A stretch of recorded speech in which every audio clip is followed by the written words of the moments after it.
Hello everyone, welcome to all in the SDM online classes. So it's our fifth chapter है fundamental unit of life.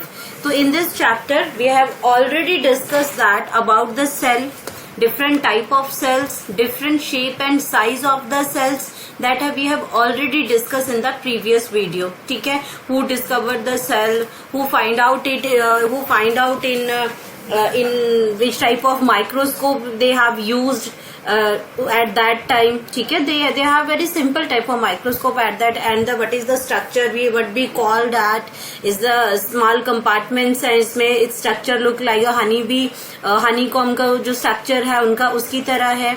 तो all this we have already discussed. ठीक है, in today's video we will discuss about the basic component of the cell. ठीक है, basic component means हमने plant cell के बारे में भी डिस्कस किया था, एनिमल सेल के बारे में भी डिस्कस किया था. We have discussed about the prokaryotic and eukaryotic cell. So in this video हम उन जो जितने डिफरेंट टाइप के सेल्स पढ़े हैं, अब हम उनका जो बेसिक स्ट्रक्चर है जिसको हमने जो इसके बेसिक कंपोनेंट्स हैं वो हम डिस्कस करेंगे इसके अंदर कि इसके अंदर हम क्या है. तो सबसे पहले हम बात करते हैं स्ट्रक्चर ऑफ सेल की. ठीक है, स्ट्रक्चर ऑफ सेल हमारा क्या है इसके अंदर कि जैसे स्ट्रक्चर उसको किस चीज से मिलके बना हुआ है. अगर मैं एक सेल की बात करती हूँ कि ये हमारा सेल है, अगर हम यह सेल के बात करते हैं कि ये हमारा क्या है, एक सेल है. ठीक है, लाइन थोड़ी सी टेढ़ी हो गई है बट ये क्या है, एक ये सेल है हमारा. ठीक है, इसकी जो आउटर वॉल है, हर सेल में आपने इसी तरह से बेसिक स्ट्रक्चर देखा है. तो ये जो इसकी आउटर वॉल है, what we called it is called plasma membrane. What we called it is called plasma membrane. ये हमारी क्या है, प्लाज्मा मेम्ब्रेन है हमारी. क्लियर हो गया यहाँ पे. अब इसके बीच में क्या है, एक सेंट्रल पार्ट में यहाँ पे क्या बनाया हुआ है, न्यूक्लियस. ठीक है, ये क्या है, हमारा न्यूक्लियस है. राउंड स्ट्रक्चर है, आप इस तरह से कंस्ट्रक्टेड लाइंस नहीं बनाओगे, ये मैं इस तरह से मेरी बन रही है. ठीक है, तो ये क्या है, एक न्यूक्लियस है जिसके अंदर सारी इंफॉर्मेशन है सेल के बारे में, ये हम डिस्कस करेंगे. अब ये आपका प्लाज्मा मेम्ब्रेन है, मीन्स इसकी आउटर लेयर है. ठीक है, ये इसका न्यूक्लियस है, सॉरी. एंड ये जो इसका जो सेंट्रल पार्ट आ गया, दिस इज कॉल्ड साइटोप्लाज्म. तो बेसिक कंपोनेंट क्या बने सेल के, फर्स्ट प्लाज्मा मेम्ब्रेन.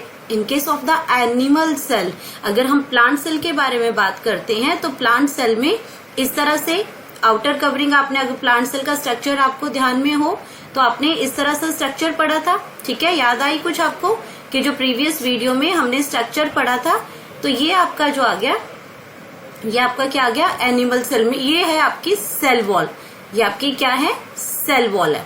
ठीक है, ये रफली से मैं आपको स्ट्रक्चर बता रही हूँ. लास्ट टाइम मैंने आपको पूरा स्ट्रक्चर बता दिया था. तो ये पहला क्या आ गया, प्लाज्मा मेम्ब्रेन. ठीक है, जो एनिमल सेल्स के अंदर प्रेजेंट होती है. ये outer structure that is called cell wall that is present in the plant cell. It's a major difference. आपको लास्ट वीडियो में मैंने आपको एक्सप्लेन किया था कि ये जो सेल वॉल है ये only present in the plant cell. Outer इसका जो पार्ट है, हार्ड रिजिड पार्ट है जो प्लांट सेल की उसकी टर्जिडिटी, उसकी जो उसका जो टोन है, मतलब उसका जो वॉल्यूम है उसको स्टिफ रखती है, मतलब उसको एक शेप प्रोवाइड करती है. वो सेल वॉल का काम है. प्रोटेक्शन भी प्रोवाइड करती है, सेम एज सेल मेम्ब्रेन है. जो इनर लेयर है वो इसकी सेल मेम्ब्रेन है. In case of animal cell में we can't see the cell wall. Clear हुआ, ये डिफरेंस समझ में आया. The one is cell membrane and this is the cell wall. ठीक, सेल वॉल सिर्फ प्लांट सेल में ही प्रेजेंट होती है.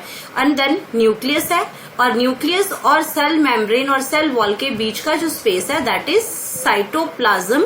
साइटोप्लाज्म में all the organelles are embedded inside it and they do the different type of function in the cell. ठीक है, ये सेल ऑर्गेनेलीज जो है वो हम नेक्स्ट वीडियोस के अंदर डिस्कस करेंगे. आज हम इन तीनों के बारे में ही डिस्कस करेंगे. वन इज सेल वॉल और cell membrane, another is nucleus and the central part is cytoplasm. ठीक है, आज ये डिस्कस करेंगे. आज हम मोर ओवर सिर्फ न्यूक्लियस और दो चीजें ही पढ़ेंगे. ठीक है, यही काफी उसमें स्ट्रक्चर्स हो जाएगा इसको डिस्कशन करने के लिए. साइटोप्लाज्म और जो ऑर्गेनेलीज हैं वो हम नेक्स्ट वीडियो के अंदर डिस्कस करेंगे. तो आपको ये क्लियर हुआ स्ट्रक्चर कि आज हम बेसिकली क्या पढ़ने जा रहे हैं. ये हमारे हर सेल का एक बेसिक स्ट्रक्चर है ये. So clear. ठीक है, नेक्स्ट हम बात करते हैं, अब हम सीधा बात करते हैं प्लाज्मा मेम्ब्रेन पे, ठीक है। अब प्लाज्मा मेम्ब्रेन क्या देखा आपने स्ट्रक्चर में कि इट इज जस्ट ये कवर करती है सेल को, ये बाहर का आउटर स्ट्रक्चर है जो पूरे सेल को कवर करता है, ठीक है।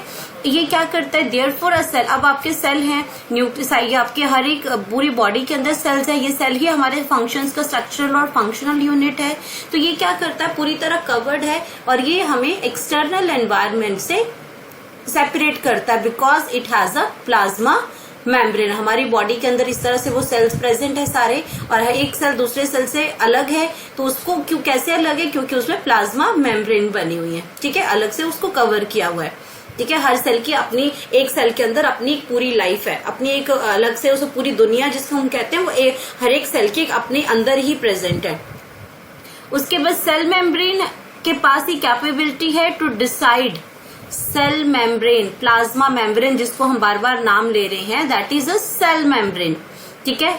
इसको तो ये क्या है, प्लाज्मा मेम्ब्रेन के पास ये कैपेसिटी होती है डिसाइड करने की कौन सा मटेरियल अंदर जाएगा उस सेल मेम्ब्रेन के अंदर, कौन सा मटेरियल अंदर नहीं जाएगा, ठीक है।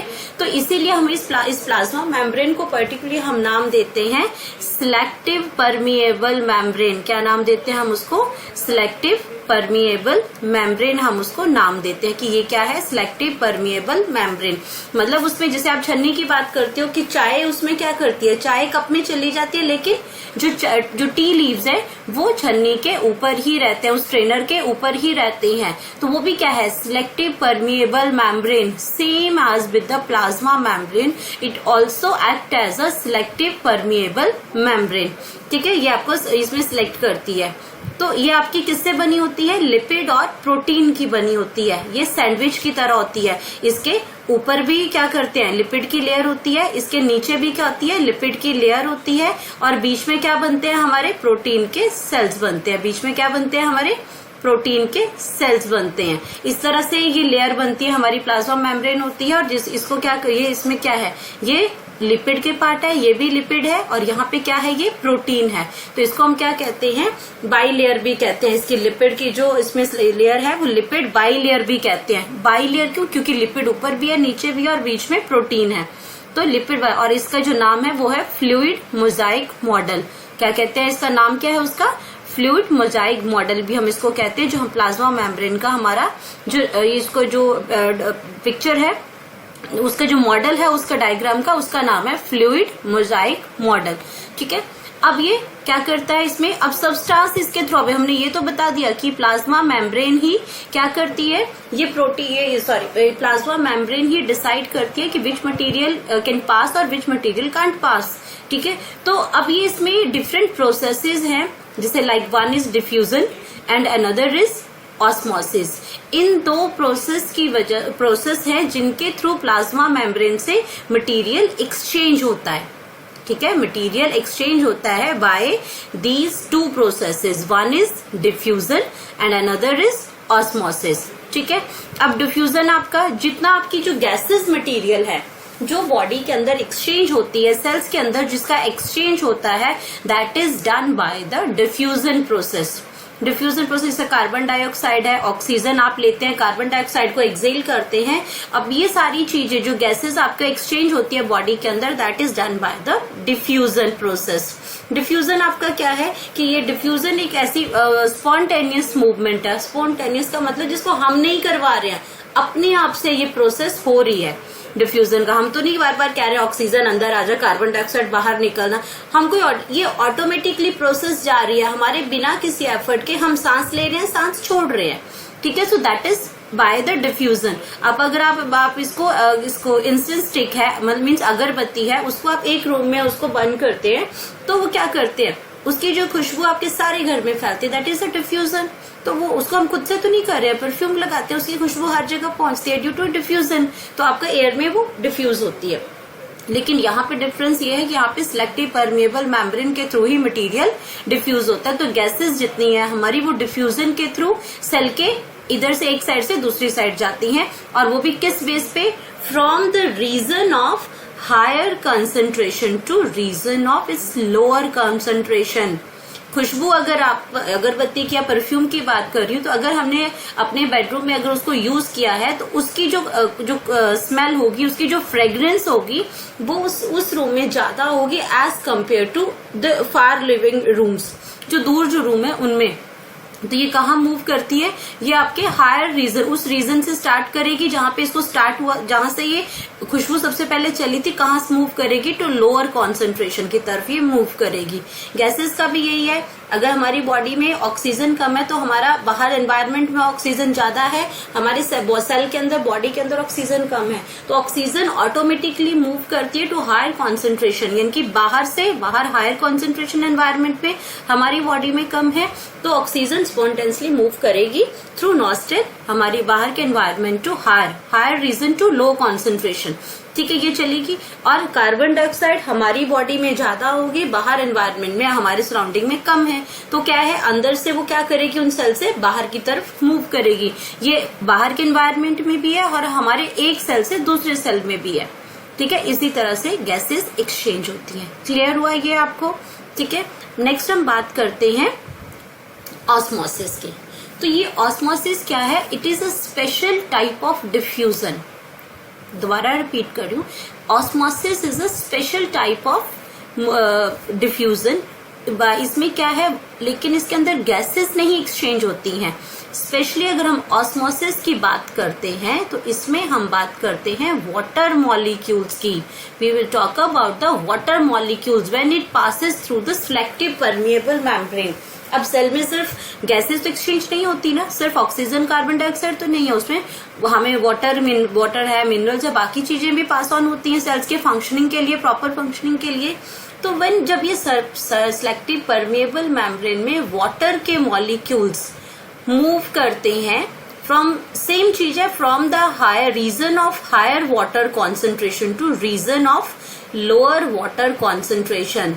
अगर हम इस डिफाइन के अंदर ये क्लियर नहीं करते हैं, सिंपल लिख देते हैं कि movement of the water through the higher concentration to low concentration, किसका?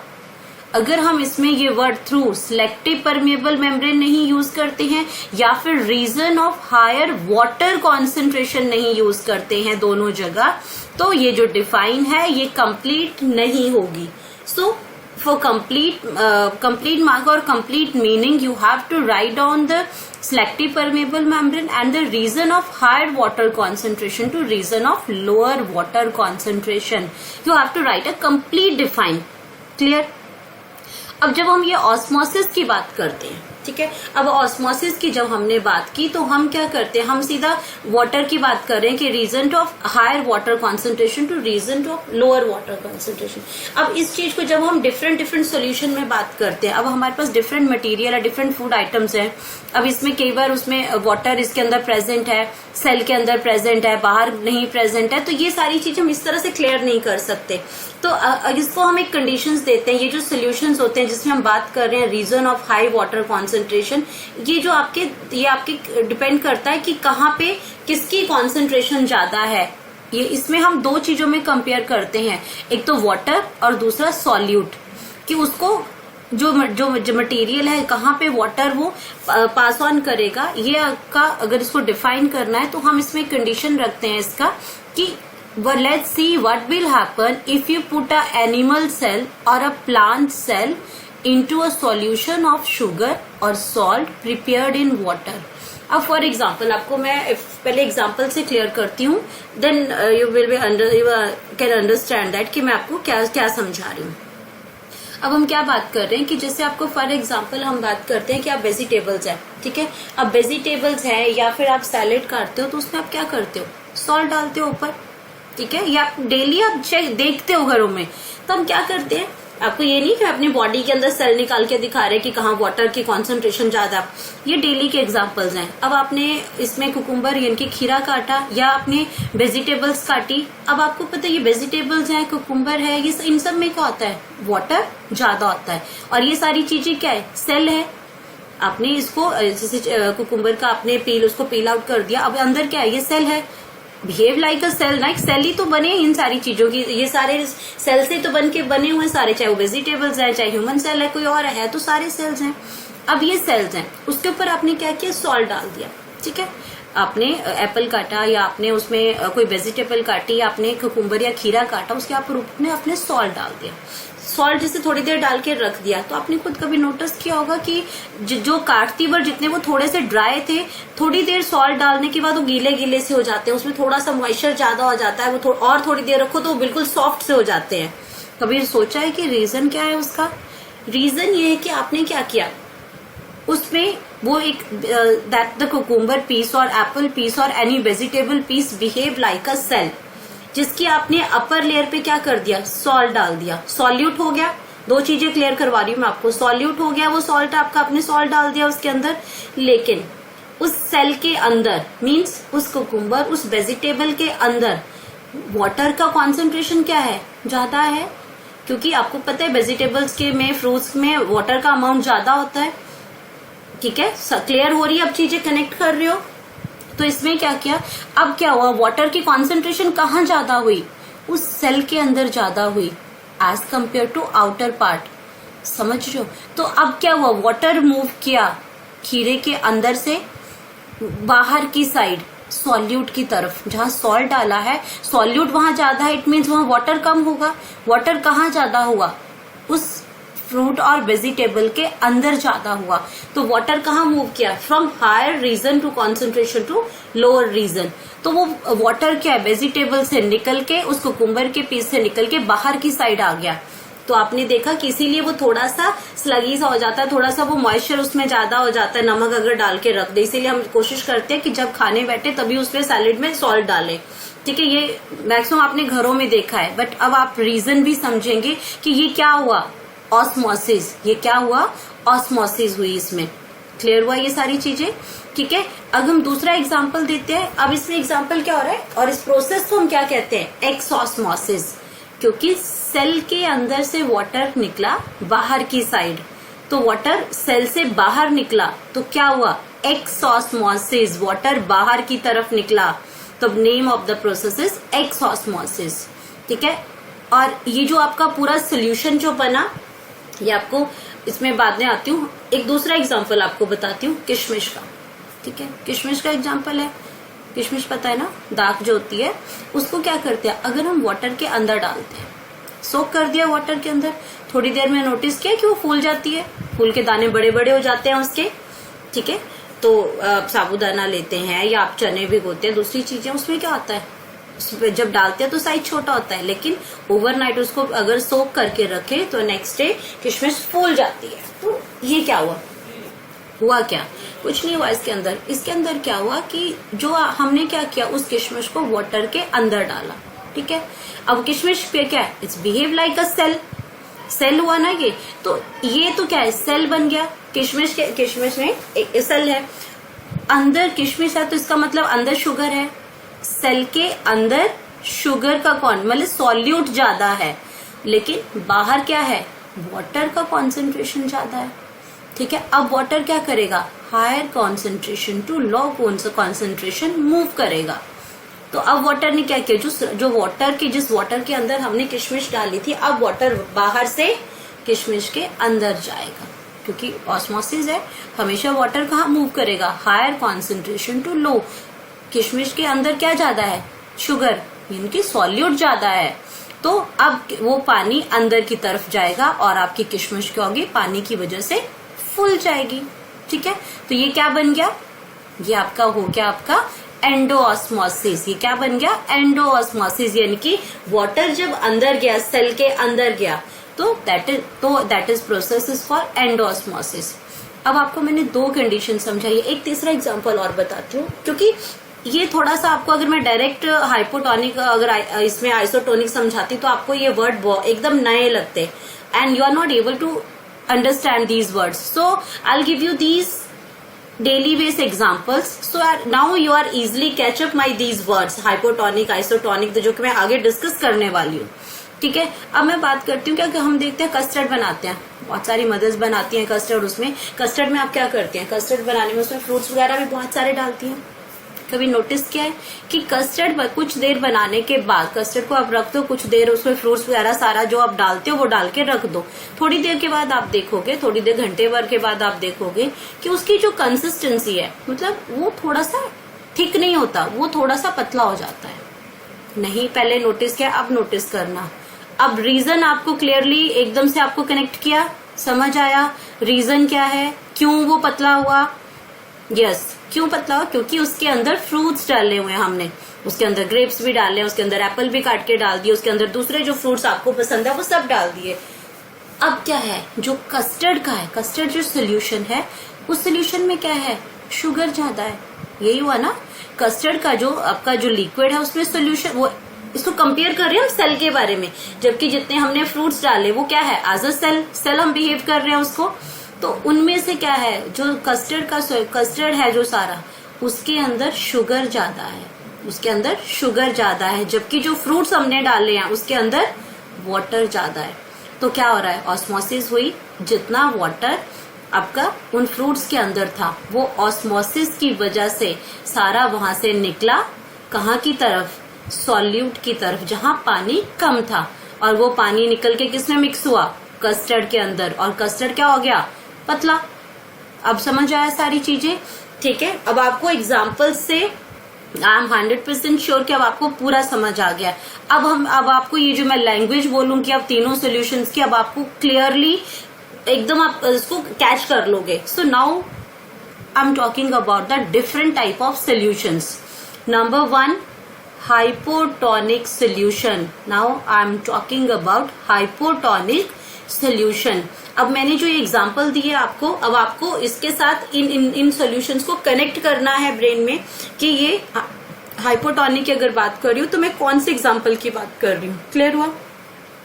If the medium surrounded the cell has a higher water concentration then the cell, समझ आया? If the medium surrounding the cell has a higher water concentration than the cell. If solution is very diluted solution, the cell will gain water by osmosis. किसका example दिया मैंने इसमें? किसका example दिया? नहीं याद, ठीक है। तो आपको इसमें किसका एग्जाम्पल दिया ये आप मुझे कनेक्ट करके बताओगे। Such a dilute solution is called hypotonic solution, जिसके अंदर वाटर बाहर ज्यादा है एज कंपेयर टू इनसाइड। तो किसका एग्जाम्पल हुआ इसमें? इसके अंदर एग्जाम्पल हुआ हमारा हाइपोटोनिक के अंदर। किसका एग्जाम्पल हम दे रहे हैं इसके अंदर? किसकी सोल्यूशन किस में जा रहा है हाइपोटोनिक में? जब ये वाटर आपका अंदर आपका वाटर बाहर ज्यादा है और अंदर कम है। किशमिश का एग्जाम्पल दे रहे हैं हम इसमें हाइपोटोनिक सोल्यूशन का। तो इसके अंदर क्या हो रहा है, water molecule will pass across the cell membrane in both the directions, but more water molecule will enter the cell, क्योंकि बाहर ज्यादा है और अंदर सॉल्यूट शुगर ज्यादा थी। किशमिश का एग्जाम्पल इसके अंदर जाएगा। Will leave the cell will therefore swell up and increase in volume, the process is called endosmosis. Clear हुआ? ये हाइपोटोनिक में किसका एग्जाम्पल आया? ठीक है, हाइपोटोनिक के अंदर हमने इसके अंदर जो सॉल्यूट है वो लेस है, मतलब इसमें शुगर सोल्यूशन है इसके अंदर, और बाहर वाटर ज्यादा है, तो इसमें वाटर अंदर की साइड जाना शुरू होगा और that process is called endosmosis. तो फर्स्ट कंडीशन क्या आ गई हमारे पास? हाइपोटोनिक। क्या फर्स्ट कंडीशन क्या आ गई? हाइपोटोनिक। अब हाइपोटोनिक के अंदर आपको एक चीज मैं साथ के साथ ही और क्लियर कर देती हूँ कि अगर मैं बात करती हूँ कि फॉर एग्जांपल ये आपका कोई भी सेल है, ठीक है, हम किशमिश की बात कर रहे थे, अगर इसके अंदर यहाँ ज्यादा वाटर है, यहाँ पे सॉल्यूट कम है, तो वाटर क्या होगा, इस साइड जाएगा। तो अब क्या होगा, जितना जितना वाटर अंदर जाएगा तो ये क्या होगा, पूरी तरह से स्वेल कर जाएगा यहाँ पे और इसका साइज इंक्रीज हो जाएगा। ठीक है, तो इस कंडीशन को क्या कहते हैं? जब ये पूरी तरह फूल जाएगा तो इस कंडीशन को हम क्या कहते हैं? टर्जिड। इस कंडीशन को क्या कहेंगे? टर्जिड। इस कंडीशन को क्या कहेंगे? टर्जिड। ठीक है, जब आपका ये पूरी तरह से फूल जाता है तो इस कंडीशन को क्या कहेंगे? टर्जिड। ठीक है, ये आगा टर्जिड आपका, ये कंडीशन जो भी पूरी तरह से स्वेल कर जाती है। क्लियर हुआ ये? नेक्स्ट हम बात करते हैं, if the medium surrounded the cell is exactly the same water concentration as the cell, there will be no net movement of the water across the plasma membrane, resulting no change in the size of the cell. Such a solution is called isotonic solution. इसमें कोई ज्यादा confusion वाली बात नहीं है।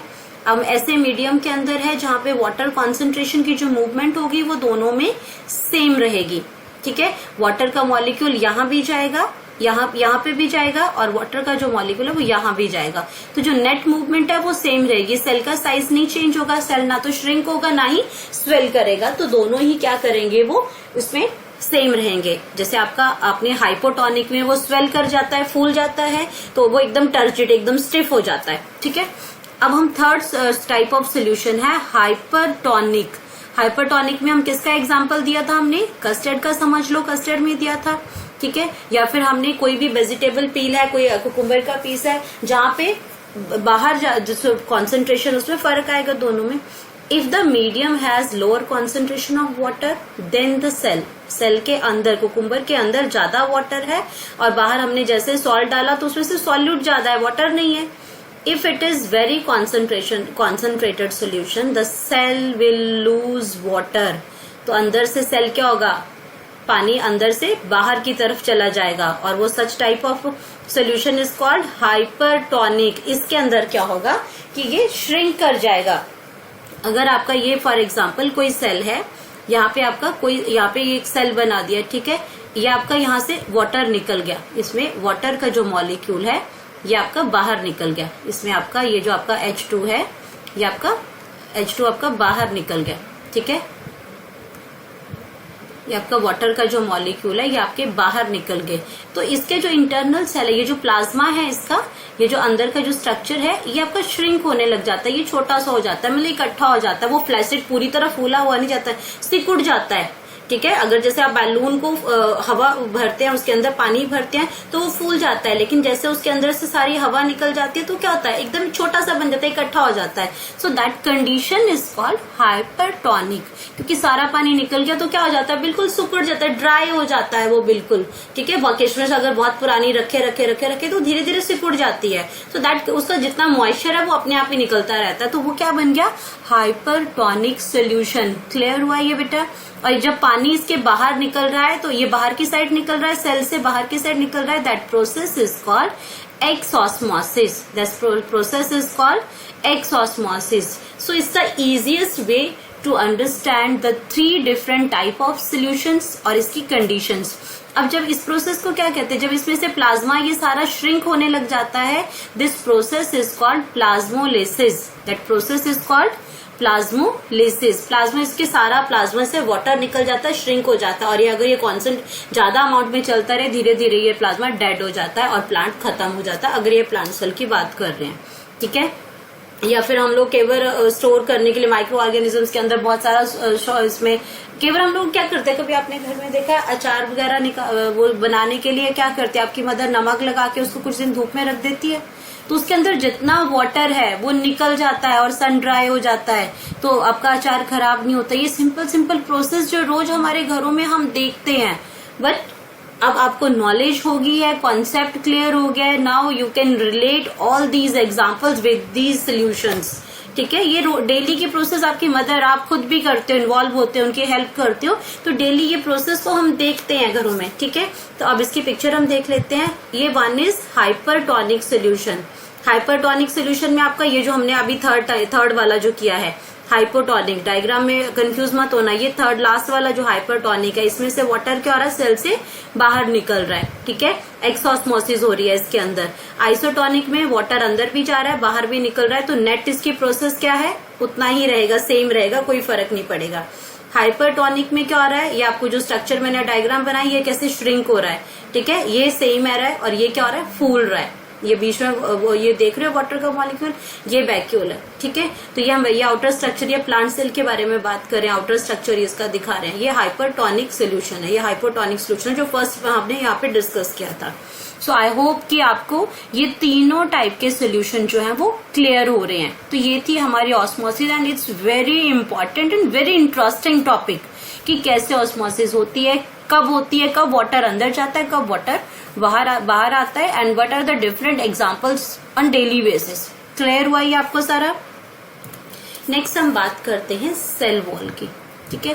Cell wall आपको मैंने already बताया है कि it is only present in the plant cells. ये रिजिड मीन्स रिजिड का मतलब होता है हार्ड सेल वॉल, रिजिड का मतलब है हार्ड सेल वॉल है which lies outside the plasma membrane, अंदर प्लाज्मा मेम्ब्रेन है, बाहर एक एक्स्ट्रा प्रोटेक्शन होती है सेल वॉल की। आपको पता है कि प्लांट सेल के अंदर बहुत बड़ा वैक्यूल भी होता है, उस वैक्यूल का भी उसको जो शेप है वो ये सेल वॉल ही मेंटेन करके रखती है। ठीक है, सेल वॉल है, थिक है, नॉन लिविंग है, ये permeable covering made up of cellulose, important है, सेल्यूलोज से मिलकर बनी होती है। सेल्यूलोज क्या है? एक काइंड ऑफ कार्बोहाइड्रेट है and it provide structural strength to the plant. क्या देती है ये? Structural strength. ठीक है, ये प्रोवाइड करती है, इसके स्ट्रक्चर को रिजिड, स्टिफ और एक शेप प्रोवाइड करती है। ये फंक्शन आपको पता है, सेल वॉल है, बाहर का दरवाजा हमारे घर की प्रोटेक्शन के लिए होता है, same as with the cell wall. ये हमारे उसमें रिजिडिटी प्रोवाइड करती है, शेप प्लांट सेल को प्रोवाइड करती है, ये प्रिवेंट करती है सेल का ड्राइंग होने से, सूखने से बचाती है, अनफेवरेबल कंडीशन में उसको प्रोटेक्शन प्रोवाइड करती है। ठीक है, it provide mechanical strength through the plant cells. Clear हुआ ये? इसमें और ज्यादा डिस्कस की जरूरत नहीं है क्योंकि बहुत इजी सिंपल वे में है ये कि सेल वॉल क्या है। आगे हम बात करते हैं न्यूक्लियस की। ठीक है, आपको मैंने स्टार्टिंग में 3 कंपोनेंट बताए थे, अभी उसमें से हम सेल वॉल पढ़ चुके हैं। उसमें सेल मेम्ब्रेन में, सिलेक्टिव मेम्ब्रेन के अंदर कैसे डिफ्यूजन होती है, कैसे ऑस्मोसिस होती है। ऑस्मोसिस में 3 टाइप के सॉल्यूशंस बनते हैं। कैसे ऑस्मोसिस होती है, कब किसकी हायर कॉन्सेंट्रेशन होती है, कब वाटर अंदर जाएगा, कब वाटर बाहर निकलेगा, ये डिपेंड करता है कि वो उसका जो सराउंडिंग मीडियम है वो कैसा है, कहाँ पे कॉन्सेंट्रेशन कम है, कहाँ पे वाटर की कॉन्सेंट्रेशन ज्यादा है। उसके बेस पे मैंने आपको 3 सोल्यूशन बताए, 3 कंडीशंस बताई विद एग्जांपल्स। नाउ अब हम बात करते हैं न्यूक्लियस की। अब न्यूक्लियस क्या है? प्लांट सेल, एनिमल सेल का जो मेन जो कर्ता धर्ता जिसको कहते हैं, मेन जो ब्रेन है प्लांट सेल का, एनिमल सेल का, वो हमारा न्यूक्लियस है। वो क्या है? हमारा न्यूक्लियस है। न्यूक्लियस आउटर कवरिंग होती है, डबल मेम्ब्रेन से ये कवर होता है क्योंकि इतना इंपॉर्टेंट है तो इसकी प्रोटेक्शन भी बहुत इंपॉर्टेंट है। ठीक है, एक स्फेरिकल गोल स्ट्रक्चर मैंने आपको बताया था कि साइटोप्लाज्म के अंदर ये न्यूक्लियस होता है। ठीक है, जितनी एक्टिविटीज हमारे सेल के अंदर होगी, दैट आर एक्टिविटीज, जितनी कंट्रोल करेगा वो न्यूक्लियस ही करेगा। It is the carrier of hereditary material in the cell. अब इसके अंदर, न्यूक्लियस के अंदर ही सारी जेनेटिक इंफॉर्मेशन भी प्रेजेंट होगी, कौन से जीन्स हैं, कैसे सेल्स हैं, कौन सी इसमें कैसे उसमें एनिमल सेल्स हैं तो कैसे उसमें इंफॉर्मेशन आएगी। कलर जो है बालों का मदर से मिलेगा, पेरेंट्स से मिलेगा, ये सारी इंफॉर्मेशन कहाँ प्रेजेंट होती है? न्यूक्लियस की। सेल के वो प्लांट सेल में कैसा सेल डिवाइड करेगा, कैसे फ्लावर होंगे, कैसा, ये सारी इंफॉर्मेशन कहाँ है? न्यूक्लियस के अंदर है।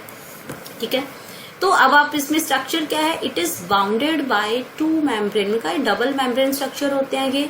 ठीक है, ये दोनों क्या बनाते हैं? न्यूक्लियर एनवल्प। न्यूक्लियर को बाहर से जो कवर करती है, that layer is called nuclear envelope. ठीक है, न्यूक्लियर एनवल्प में पोर्स होते हैं, that is called nuclear pores, and enclose the liquid ground substance, that is called nucleoplasm. Clear हुआ ये वर्ड? ये this is word is called nucleoplasm. एक word है साइटोप्लाज्म, एक वर्ड क्या है? साइटोप्लाज्म। तो जो अब न्यूक्लियस के अंदर जो लिक्विड मटेरियल है, that is called nucleoplasm. Nucleus, cell membrane और साइटोप्लाज्म के बीच में न्यूक्लियस प्रेजेंट होता है।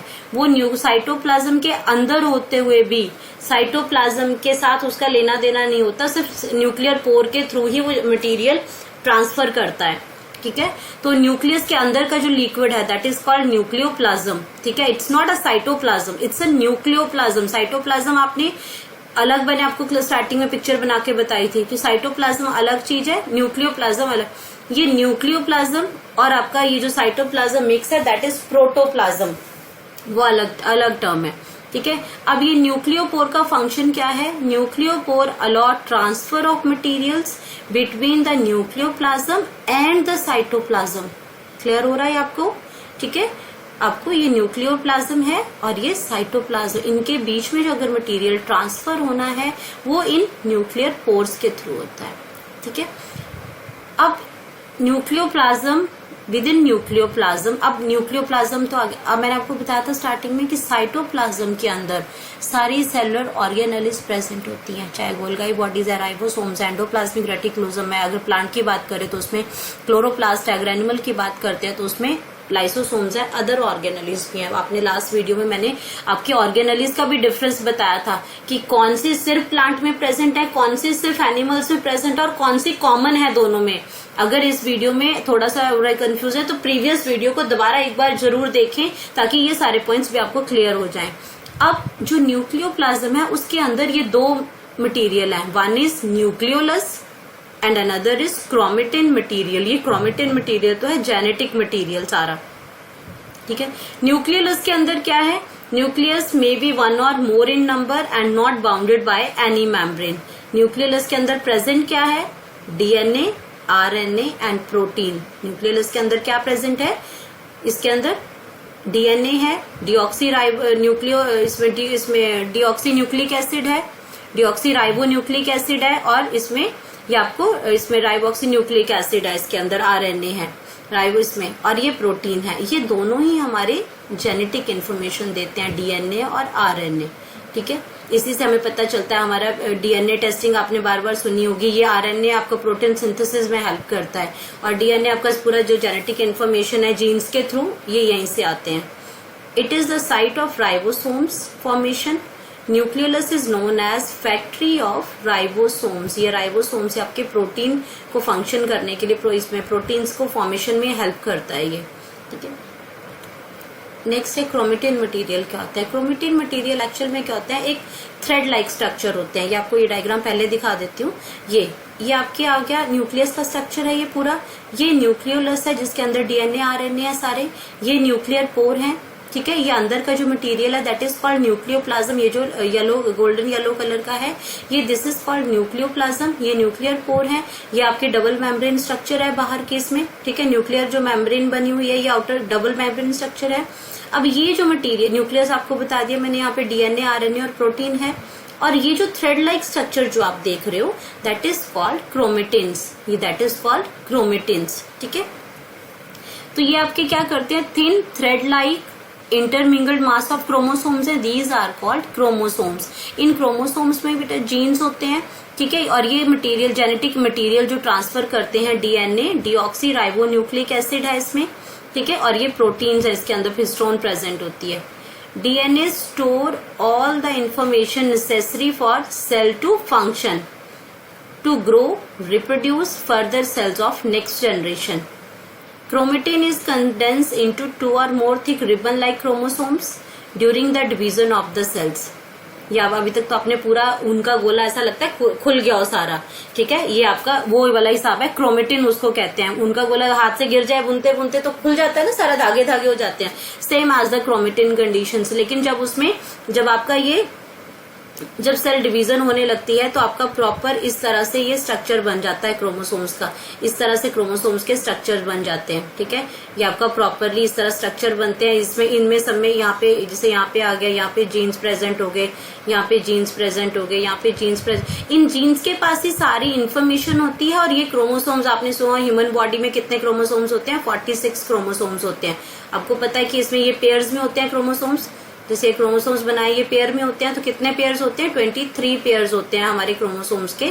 जो आपके इन्फॉर्मेशन जो जितनी जेनेटिक इन्फॉर्मेशन जाती है, इसकी शक्ल मदर से मिलती है, इसके हेयर मदर की तरह, इसकी आंखें फादर की तरह। तो ये सारे फीचर्स क्या होते हैं, ये क्रोमोसोम्स के ऊपर ये सारी जेनेटिक इन्फॉर्मेशन आती है। यही पेरेंट से नेक्स्ट जनरेशन में जाती है, नेक्स्ट से नेक्स्ट जनरेशन में जाती है। क्लियर हुआ ये क्रोमोसोम्स का, ठीक है। जब तक इनकी डिवीजन नहीं होती तब वो उनके गोले बिखरे गोले की तरह प्रेजेंट होते हैं। और जब इनकी डिवीजन होना शुरू होती है तो ये रिबन लाइक स्ट्रक्चर बन जाते हैं, थिक इस तरह से स्पिंडल शेप स्ट्रक्चर बन जाते हैं।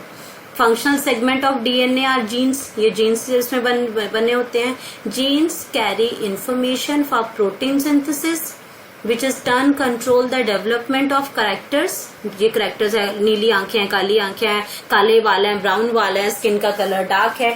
तो these are the characters since genes are present on chromosomes, clear हुआ यहाँ पे, and chromosomes passes from one generation to next generation through the genes are called hereditary units. ये हमारे क्या है, hereditary units है। तो साइटोप्लाज्म और उसकी जो ऑर्गेनेलीज हैं प्लांट की और एनिमल सेल की ऑर्गेनेलीज, ये हम नेक्स्ट वीडियो में डिस्कस करेंगे। नेक्स्ट वीडियो में होपफुली चैप्टर कंप्लीट भी हो जाएगा, ठीक है। टिल देन आप अपना इन दोनों वीडियोस को, जो चैप्टर का पार्ट 1 है इसी चैप्टर का और ये पार्ट 2, दोनों को कंटिन्यूसली इसको आप बार बार चेक कीजिए, देखिए कोई पॉइंट उसमें डिस्कस हो रहा है, कोई पॉइंट आपके इसमें आ रहे हैं, तो उन दोनों को इंटरलिंक कीजिए। Still if you have any problem you can write on in comment box, ठीक है। और आपको जो असाइनमेंट्स दी जा रही हैं, please do all the assignments in your fair science notebook, ठीक है। उनको कभी भी चेकिंग के लिए बोल सकते हैं, तो वो आपके उसकी मार्किंग भी होगी। Till then thank you so much, keep watching, stay home, stay safe, thank you so much.